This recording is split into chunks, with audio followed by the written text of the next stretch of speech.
Hundreds of messages like this are coming into my inbox through email, Facebook, Twitter, Signal, and Instagram. Keep them coming. These are from federal workers in our area and across the country who continue to be put at risk of catching this virus because their bosses, the federal government, is still forcing them to come into offices nationwide despite having non-essential jobs. Now, I've been on this story since last week, and our reporting now has 3 United States senators taking action. First, let me share some of these messages with you. Here's somebody at Fort Meade. Considered high risk, age and health issues. We've been told it's business as usual. Here's someone at Fort Belvoir. No mask, no gloves, no social distancing, enclosed work environment.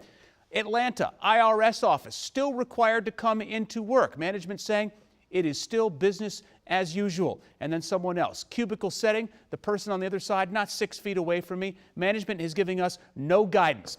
Now, workers in IRS offices across the country have been sending me pictures and video of the conditions inside their offices, like this one near Atlanta, Chamblee, Georgia. No social distancing, some people sharing desks, people in close proximity without any basic sanitizing materials, and plenty of rumors about cases of coronavirus in their buildings.